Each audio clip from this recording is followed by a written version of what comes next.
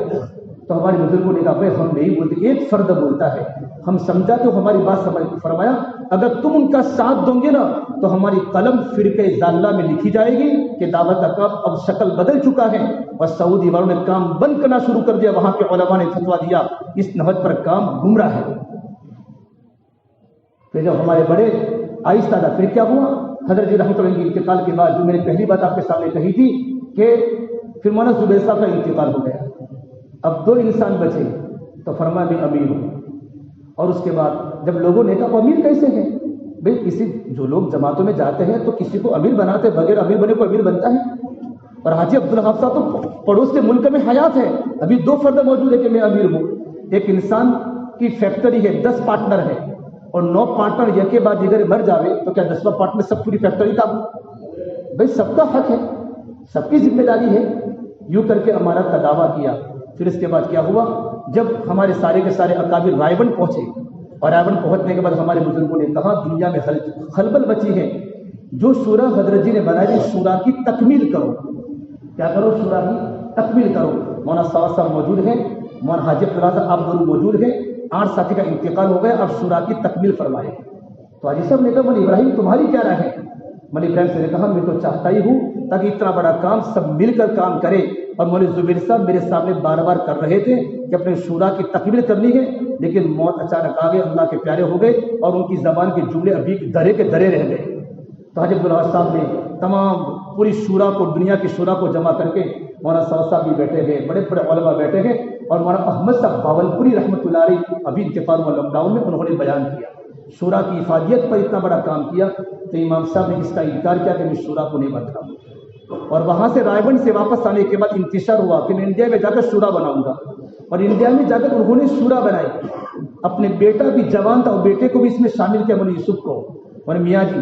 تو ہمارے بزرگوں نے کہا تم جن کو شامل کرنا چاہو ان کو شامل کر لو، اور جن کو نکالنا چاہو ان کو نکال دو، لیکن شورا کے ساتھ رہو تاکہ کام کی حفاظت ہو جائے، ہم تیار ہیں، آپ کو جن کو رکھنا ہو رکھ لو، جن کو کاٹنا ہو کاٹو۔ تو 5 انڈیا کے ساتھی، پڑوس کے ملک کے 5 ساتھی، بنگلہ دیش کے 3 ساتھی، یوں کر کے ہمارے بزرگوں نے شورا کی تکمیل کی۔ مولانا صاحب تو موجود تھے پہلے سے ہی، حاجی صاحب موجود تھے، اور 5 بزرگ انڈیا کے، مولانا یعقوب صاحب سہارنپوری، مولانا احمد ڈار صاحب، مولانا ابراہیم صاحب دیولا، حضرت مولانا صاحب اور مولانا زبیر صاحب کے بیٹے مولانا سہیل الحسن صاحب شورا بنائی۔ انڈیا میں آنے کے بعد شورا کا انکار کر دیا، اور مجمع عجیب عجیب مرکز میں احوال، پھر ہمارے بزرگوں پر فون آنے شروع ہوئے۔ آج وہ فون ریکارڈ ہے، اور فاروق بھائی بنگلور پر فون آیا، فاروق مرکز پر آئے گا تیرے ٹانٹے توڑ ڈالیں گے۔ خالد صدیقی پر فون آیا، مرکز پر آئے گا تیرے ٹانٹے توڑ ڈالیں گے۔ مولانا احمد لاڈ صاحب پر خطرناک فون آیا، لاڈ صاحب راتوں رات رمضان مبارک کے 12ویں روزے کو راتوں رات چپ چاپ اتر کر گجرات آ گئے۔ ہمارے بزرگوں پر حملے کا خطرہ ہوا، اگر تم نے مولانا کو امیر نہ مانا تو ہم تمہارے ٹانٹے توڑ ڈالیں گے۔ یہاں تک کہ بستی نظام الدین کے سارے ساتھی مرکز میں گئے، جا کر حضرت آپ کیا کر رہے گئے؟ تو کیا فرمایا مولانا ابراہیم تو آپ کے استاد ہیں، مولانا یعقوب صاحب تو آپ کے استاد ہیں۔ تو ان کا جملہ آج بھی ریکارڈ ہے، میں مولانا ابراہیم کا بھی امیر ہوں اور مولانا یعقوب کا بھی امیر ہوں۔ یوٹیوب پر دیکھ لینا، مولانا کی آواز میں غصے ہو کر کہا ہمارے بزرگ۔ پھر علماء دیوبند نے اور دنیا کے بڑے بڑے علماء نے کہا اگر تم اسی نہج پر دعوت کا کام کرو گے، جس نہج پر نہ مولانا الیاس صاحب نے کام کیا ہے، نہ مولانا انعام صاحب نے کام کیا ہے، نہ مولانا ایشور نے کام کیا ہے، تو یاد رکھنا ایک کام نہیں ہے بلکہ یہ تو گمراہ فرقہ ہے۔ قرآن و حدیث کی صرف شورا امارت کا مسئلہ نہیں ہے، ارے شورا امارت کا مسئلہ ہوتا تو کب سے حل ہو جاتا۔ مسئلہ تو دین کا ہے کہ دین میں تحریف ہو گئی، ہزاروں باتیں علماء نے کتابوں کی شکل میں جمع کی ہیں جو ان کی زبان سے نکلی، جو اہل سنت والجماعت کا جو ہمارا مسلک ہے ان سے ہٹی ہوئی باتیں، فکری ارتداد کی باتیں ہوئی، اس سے ہمارے علماء رو پڑے، گھبرا گئے اور اپنے اپنے وطنوں میں آ گئے، اور خط لکھا ہے کہ ہم نظام الدین سے فریق بن کے نہیں جا رہے ہیں، ہم فریق بن کے نہیں جا رہے ہیں، ہم دوبارہ مرکز پر واپس لوٹیں گے انشاءاللہ، مرکز ہمارا ہے، بڑے ہمارے وہاں سوئے ہوئے ہیں، لیکن کام صحیح نہج پر ہو جائے گا اس دن ہم واپس آ جائیں گے۔ بڑے ابراہیم صاحب نے خط لکھا ہے، میں نے استخارہ کر کے وہاں سے نکلا ہوں، یا اللہ میں جن بزرگوں نے 50 سال 60 سال چار دیواری میں لگائے ہو اور دنیا میں دین کا کام کیا ہو، ان بزرگوں کے نکلنے پر کتنے ان کے آنکھوں سے آنسو گرے ہوں گے، یہ تو وہی جانتے ان کے کلیجے کس طریقے پر گرم ہوئے ہوں گے۔ لیکن میرے بھائی جب کام کا نہج بگڑا اور علماء کی قلبیں چلنے شروع ہوئی، پھر علماء دیوبند نے فتویٰ دیا، پھر ہمارے اکابر اس طرف آئے۔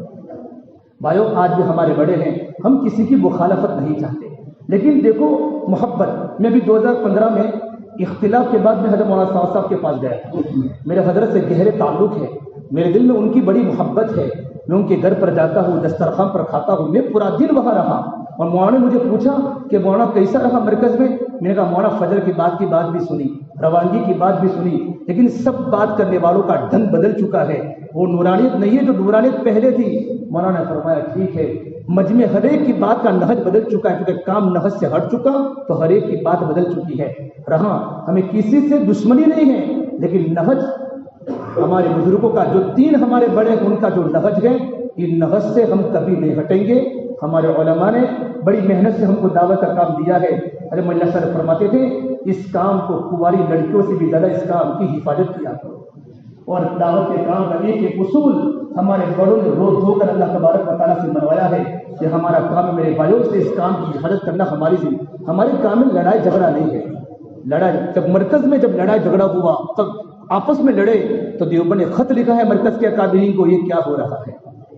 پوری دنیا میں یہی واحد کام جس میں لوگ محبت سے ملتے گلے ملتے، کیا ہو رہا ہے؟ امارت کے دعوے پر لڑائی ہو رہی ہے، جھگڑے ہو رہے ہیں۔ پھر میرے پاس اللہ تعالیٰ نے کام دنیا میں شروع کر دیا، اب صحیح نہج پر کام دنیا میں ہو رہا ہے۔ مجلسہ کا ملفوظ یاد رکھنا، اخلاص، آپس میں اجتماعیت اور باہمی مشورہ، یہ ہماری کام کی 3 بنیادیں ہیں، اور ہمارے بزرگوں نے جس نہج پر ہمیں کام کو چھوڑا ہے۔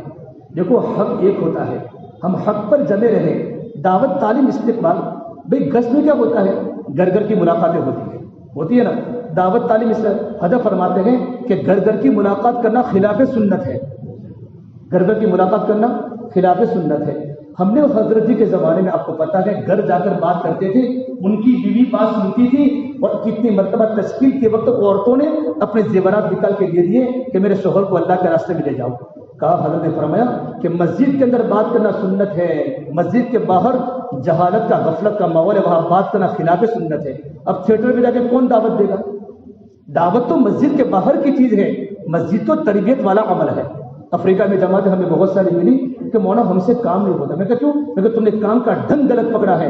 افریقہ میں لوگ مسجدوں میں نماز پڑھنے نہیں آتے اور تم ان کو مسجد میں لا کر دین کی بات کرتے ہو۔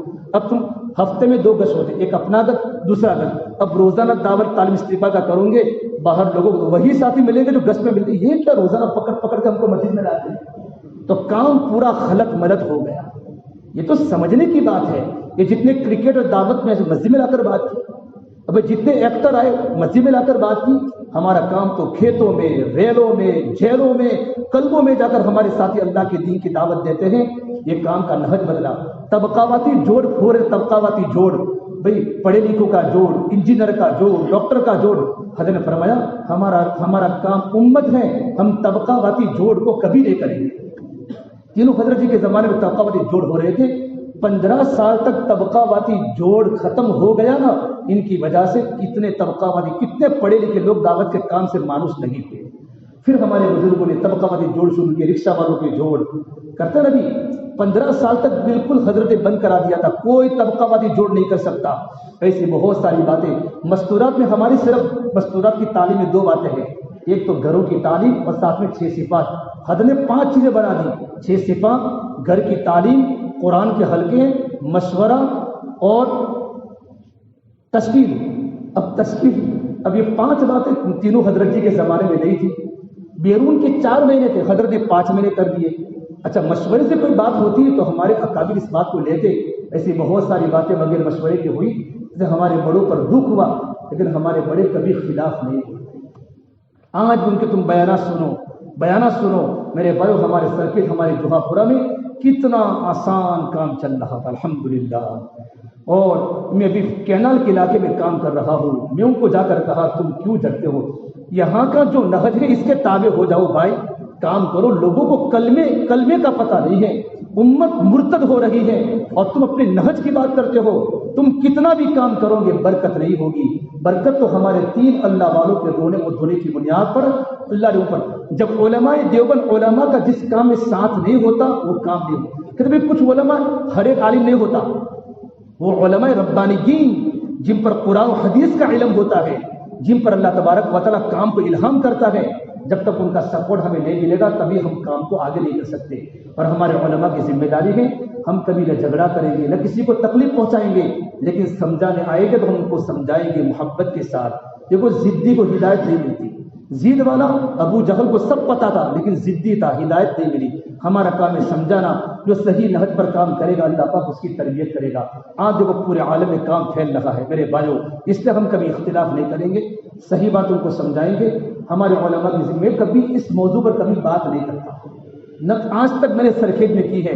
لیکن اب مجھے ڈر لگ رہا ہے, کام ختم ہو چکا, مسجدوں میں نمازی بھاگنے لگے. یہ کیا یار, یہاں بھی دوسرے لوگ بیٹھے, یہاں بھی ہے. اب ایک نہج پر کام چل رہا تھا, کچھ جماعتیں پتہ نہیں کہاں سے آئی. ان کا ایک ہی کام لوگوں کو الگ الگ بات کرنا, لوگوں کو الگ الگ بات کرنا. یہ گجرات والے, یو پی والے, ہمارے سارے کے سارے اکابر یو پی کے ہیں. اللہ نے یو پی میں علم و ذکر دیا ہے. یو پی والے ہمارے استاد ہیں, ہم ان کی قدر کریں گے. شیخ العزم مولانا زکریا صاحب یو پی کے تھے, مولانا الیاس صاحب یو پی کے تھے, مولانا انعام صاحب یو پی کے تھے, مولانا یوسف صاحب یو پی کے تھے, مولانا عبداللہ صاحب بلیابی یو پی کے تھے. ہمارے سارے کے سارے اکابر یو پی کے تھے. اب انہی کے نہج پر چلیں گے جو بزرگوں کے نہج پر تھے. اسے میرے بھائیوں, ہمارے کام کرنے والے ساتھیوں کی ذمہ داری ہے اپنی قربانی کو بڑھانا, اپنا حلقہ ہم قربانی کو بڑھاویں, قربانی کو بڑھائیں گے اور صحیح نہج پر کام کریں گے. انشاءاللہ آپ کی قربانی بڑھتی رہے گی. انشاءاللہ اللہ تبارک و تعالیٰ قربانی پر دلوں میں ہدایت دے گا اور اللہ پاک دین کو دنیا میں زندہ کرے گا. کروں گی انشاءاللہ اس کے لیے سب تیار ہو نا. یہ پورا مجمع عثمانی حلقہ ہے, تو عثمانی حلقے کے تمام ساتھی میرے بھائی ارادہ کرو کہ ہماری یہاں کی مکمل جماعتیں 4 میلوں کی ہر مسجد کی بنے. 7 مسجدیں, 7 مسجدوں کی 7 جماعتیں بناؤ. اور دیکھو اکثر علاقہ ایسا ہے, آپ گھر کی ملاقاتیں کروں گے نا بھائی, لوگوں کو کلمے کا پتہ نہیں ہے, زندگی گزارنے کا طریقہ پتہ نہیں ہے, غسل کے فرائض کا پتہ نہیں ہے. تو ہم گھر گھر جا کر ملاقات کریں. گھر گھر جا کر ملاقات کرنا سنت ہے. میاں جی محراب فرماتے تھے 3 کام عمومی ہدایت کے اسباب ہے, عمومی اجتماع, گھر گھر کی ملاقاتیں اور پیدل جماعتیں. جتنی ہماری جماعتیں پیدل چلے گی, جتنی گھر گھر کی ملاقات ہوگی, اللہ ہر ایک کے دل میں دین کی باتوں کو پہنچائے گا. کہ ہمارے بڑوں نے جو باتیں ہم کو کہی ہے اس نہج پر ہم کام کریں. انشاءاللہ ہم کسی کی مخالفت کریں گے نہ کسی کی مخالفت کا جواب دیں گے, محبت سے زندگی گزاریں گے. ہمارے کام میں اختلاف تو ہو سکتا ہے, مخالفت نہیں ہو سکتی. اختلاف ہو سکتا ہے لیکن مخالفت کرنے والا اللہ کی نگاہ میں باطل ہے. اختلاف ہوگا بھائی, نماز میں کتنا اختلاف ہے, خالی مسح کے بارے میں کتنا اختلاف ہے. امام شافعی کہہ رہے 3 بالوں پر مسح کرو, مسح ہو جائے گا. ہمارے امام صاحب کہہ رہے 4 بالوں 4/4 سر کا مسح ہے, مالکیہ پورے سر کا مسح ہے. ایک مسح میں کتنا اختلاف ہے. آئی بات سمجھ میں, اختلاف تو ہوگے گا لیکن مخالفت نہیں ہوگی. ہم مخالفت کبھی کسی کے نہیں کریں گے, مخالفت زحمت ہے. ایک بات کہہ دوں, حضرت ابو ہریرہ رضی اللہ تعالیٰ عنہ, حضرت علی اور حضرت امیر معاویہ کے درمیان آپس میں تھوڑا سا جنگ ہوئی ہے. ابو ہریرہ حضرت علی کے ساتھ تھے, لیکن جب کھانے کا وقت آتا تو جاتے ابو ہریرہ کے گھر اور حضرت امیر معاویہ کے پاس کھانے جاتے تھے. تو کہتے تم تو علی کے ساتھ رہتے ہو, علی کی فوج میں, اور فوج کے اصول ہوتے ہیں, اور کھانا یہاں کھانے آتے ہو کہ علی حق پر ہے تو میں حق کا ساتھ دیتا ہوں, لیکن کھانا امیر معاویہ کا اچھا ہے. وہ بھی نہیں بولتے تم یہ ہمارے کھانا کیوں آئے. اتنا دل سب کے ساتھ تھے. اختلاف تو ہوگا لیکن دل ہر ایک کے بارے میں صاف تھے. امام شافعی کا مسلک ہے رفع یدین کرنا, ابو حنیفہ کا مسلک رفع یدین نہیں کرنا. امام شافعی ابو حنیفہ کی قبر پر گئے اپنے شاگردوں کے ساتھ اور وہاں جا کر رفع یدین نہیں کیا. تو شاگردوں نے کہا حضرت آپ کا تو مسلک ہے رفع یدین کرنا, اور آپ نے یہاں رفع یدین نہیں کیا, کہ اس قبر والے کے احترام میں نہیں کیا, اس قبر والے کے احترام میں نہیں کیا. بھائیو یہاں ہمارے بڑے ہیں, ہمارے بزرگ ہیں, یہ جس طریقے پر کام کرتے ہیں ہم ان میں جڑ جائیں گے تو پورے علاقے کی حفاظت ہو جائے گی. نئی بات شروع کریں گے تو امت کی کیا, یہ الگ بولتے, لیکن پہلے سے جو چلا آ رہا ہے اسی پر ہم جمے رہے انشاءاللہ, تو اللہ تبارک و تعالیٰ کام کی برکت بھی دے گا اور کام کرنے والوں کے اللہ تعالیٰ حفاظت فرمائے گا. اللہ مجھے اور آپ تمام پوری امت مسلمہ کو ان باتوں پر اللہ پاک عمل کرنے کی توفیق عطا فرمائے.